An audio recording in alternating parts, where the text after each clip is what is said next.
Well, good morning, folks. I thought I would do a quick intro to this next video now that it's morning and actually a little bit light, and give some reasoning on why this video that you're about to see is shot in the dark. One of the like items, it required lights, or darkness to show the lights effects. So you'll see that here in just a second. So that's why the video that you're about to see is mostly shot in the dark. One other thing that I wanted to touch on about the video last night is my criticisms of the DCT in auto mode.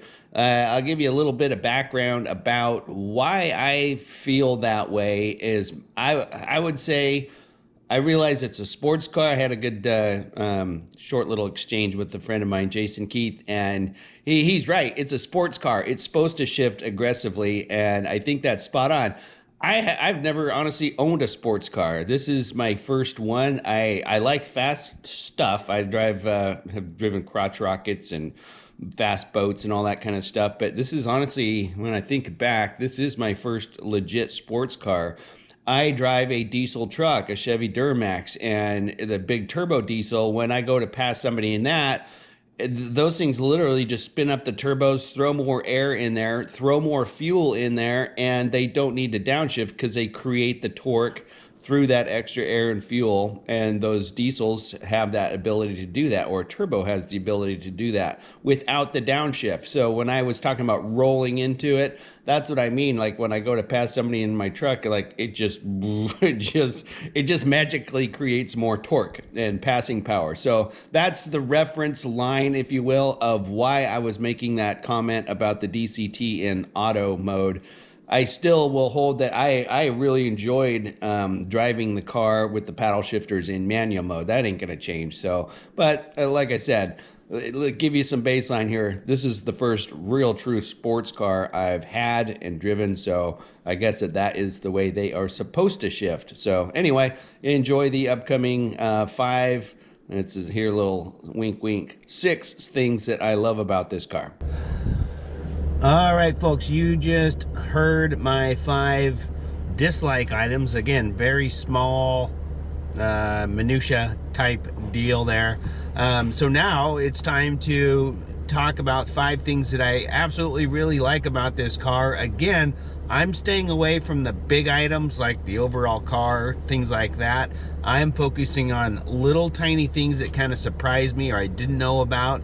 And so I haven't heard anybody talking really specifics about this kind of stuff, and that's why I thought I'd do it. So on to the very first item, and like I said, I just got back from a week-long road trip, and I was pulling back into the Seattle area at night. It was raining and there was road spray everywhere, not very fun driving. So let me backtrack for a second here. I am actually a former Navy F-18 pilot, and that airplane, when you're flying it on night vision goggles, you have to dim all the lights in the cockpit or your goggles are essentially useless because they get flooded out with the white light, as does your eye. It takes a while to get your eye adjusted to nighttime essentially, so any white light kind of resets that counter, and I think there's some like 30 minutes it takes your eye to fully adjust. So I'm driving into Seattle, I'm trying to turn the lights down to get it dim for myself, and I inadvertently on the dash dim switch, I turned it all the way off, and lo and behold, the whole cockpit in the car goes black. In the F-18, we actually had a night vision or an NVG switch essentially that you put it into NVG mode, and all your lights went completely dim. You could look down in the cockpit with your goggles on and you could still see things like your fuel remaining, engine parameters and stuff like that. So I'm going to attempt to show you what I'm talking about.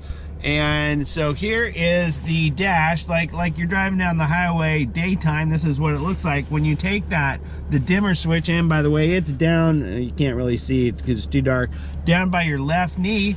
If you take that, so I can turn it down, dim, and then when I go full off, you just get a very dim speedometer, fuel gauge, very hard to see, and temperature, and your blinkers are also on. And I'm going to show over here too, the whole center console goes black, the navigation screen goes black.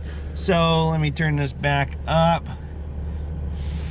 So the car really blacks out, and man, I loved it, because then my eyes were 100%. The other thing, if you have white light in there, it reflects off your windshield, and that is, you know, can be a little bit disconcerting as well. So that was really cool. I didn't know that option was in there. I've never heard anybody talk about it, and I actually discovered that on accident. So that's the first kind of, like I said, small thing that I actually liked about the car. I'm not a big fan of driving at night anyway, but that made it even a little bit more tolerable. Second thing that I like about this thing, again, this is kind of a C8 specific. There's two major things that we all know about that were very kind of C8 eccentric, and that was the shape of the steering wheel as well as the center console. So the world now famous square steering wheel, as well as the center console here with all the climate control options on that. Man, I just gotta hand it to GM. They knocked it out of the park with both of those. They're both very intuitive, very user kind of ergonomic friendly, and just took to it just instantly.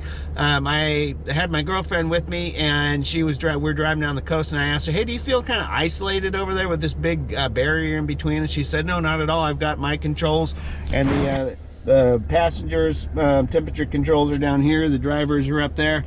So she said, I got my controls, I'm fine over here. In fact, I had her drive for a little bit as well, and I jumped over there, and I'd agree, same thing. I don't feel isolated.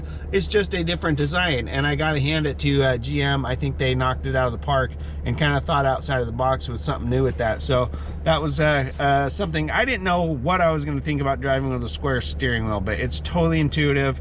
The paddle shifters, the ergonomics of the steering wheel setup, like I said, other than the blinker lever, love it all.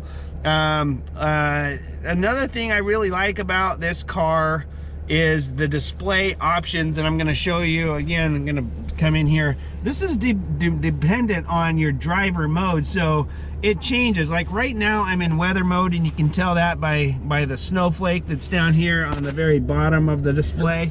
So some things you might want to be considerate of, and if it's cold out there, your battery charge, your tire pressure, things like that, your temperature. So when I switch through the modes here, you can see that, hey, I lose the tire information, I lose the battery gauge, things like that. So every mode has their own you know, different items of information on them.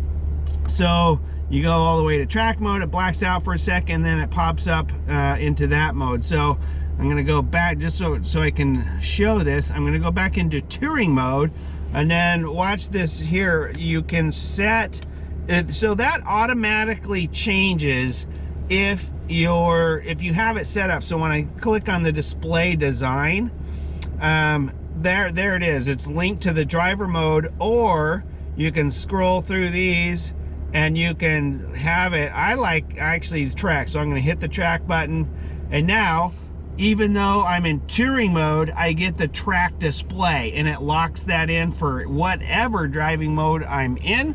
And I really like that option. I choose the track mode. Here's why I like it.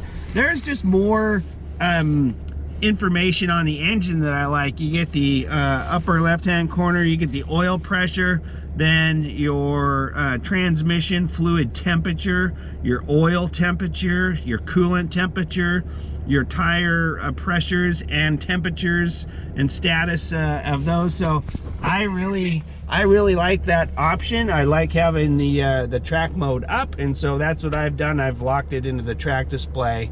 and that's how I personally drive around with the car in that mode. Another kind of a unique General Motor design that, so this is where are we at? Number 4 on my list, that I think they kind of thought outside the box and did something unique, and having an electronic DCT allowed them to do that. And that is the little shift cluster down here. Again, it's very intuitive. I can put it, you know, you just pull up to go into drive, pull up to go into reverse, put it in a park, and my favorite button right down here is the manual mode. I drive around in the manual mode quite a bit, unless I'm kind of just putzing around town from stoplight to stoplight or cruise control set. I'm in the manual mode a lot. I I like having control of the RPMs. I don't know, that's just my own personal technique. So I think they did a very good job of coming up with a unique design, and it's very user friendly, very intuitive, and they did a nice job on that. Okay, so now on to my number one thing. I gotta tie two things into my number one when I was going over my list. I will say, and they kind of tie into each other a little bit. I absolutely love the mag ride in the car. I've never had a car that had, I don't know, you couldn't see it out there, but my other car that I drive is a 2008 diesel Duramax. I mean, it's pretty old. It doesn't have a lot of bells and whistles. So I've never driven a car, like I said, with mag ride, and man, that thing, I just love it. So the mag ride, I'm gonna have a tie for number one. The mag ride, and let's wait for it right here on the steering, Z mode. The Z mode is my favorite thing in this car, and I like it because you can tailor so many of the driver options to however you want it. And I absolutely love that. I use it. So I pretty much have two modes that I drive around. Touring, because it's a nice soft suspension, and it's, you know, the acceleration, everything are tuned down a little bit. The steering wheel is looser. I'd have to research it. I don't know if their steering ratios changed or just the sensitivity of the steering wheel. It's super loose. You can drive it with your fingertips pretty much. All those kinds of things, the brakes, all that stuff in touring mode is like it says. You're set for touring or cruising in a Buick, essentially. And then when you see some nice fun corners coming up, or you want to downshift and pass somebody, or whatever the case is, just right on the steering wheel, that Z mode. And that kind of bounces off of my dislike of the driver mode control knob. Not a fan of that, but I love the Z mode on the steering wheel. So I will take that any day. I'll show you really quick. I think I can do this. I'm gonna have to get my light out of there. It's gonna get all washed out. So the Z mode, this is how I personally have it set up. So you go into the settings, go to your vehicle, go to Z mode, and these are all the things that you can control with a touch of the button on the steering wheel. So as you can see, I've got the engine sound on track, I've got the steering on track, I have the suspension in sport. It's just a little bit softer than the track mode. And I've got the powertrain in track, and I got the brake response in track mode. So what essentially I have set up is, with a touch of a button on the steering wheel, I go from kind of the most lackadaisical touring mode, touch of a button, I'm in full out track mode more or less with that Z mode, minus I have the suspension in sport just because it's a little softer. I think that the track mode on the suspension would be better on a track, because you're not going to have potholes and you know, roots coming up through the road and stuff like that. So it's pretty stiff when you put it in the track mode. So that's my my personal preference on how I set up the car. And like I said, I drive around and tour. I hit the Z mode when I want to, And if I want to pass somebody, I can just grab the paddle shifters and start downshifting. And if I want to stay doing that, I'll reach over and put it into manual shift mode and keep it there. So there you have it. Those are my top. It's really 6 when you throw in the mag ride in there. That thing is so nice of an option to have for, and like I said, I just did 2,600 miles in 6 days down the coast and back. Made a great touring car. Also found some nice fun winding roads, and those were a blast in this car in the manual mode. And man, I can't wait to get this thing on the track. I think I said that in the video before, but I can't wait to actually push this thing to the limit, and in fact go beyond its limit so I can see what exactly that means. I've enrolled in the driving class down at Spring Mountain in Las Vegas, so finally we'll get a chance to do that. And I will update everybody on that, as well as some kind of just some local fun drives. There's some pretty good roads around here. Anyway, that's my list. I hope the list didn't come off as negative. It wasn't negative at all. Like I said, I had to actually strive to find a few things to nitpick on. I absolutely love the car. I love those 5/6 items, and I hope you enjoyed the video. Stand by for more content coming. If you like the video, please hit that like button, subscribe so you get the notifications, and we will see you next time.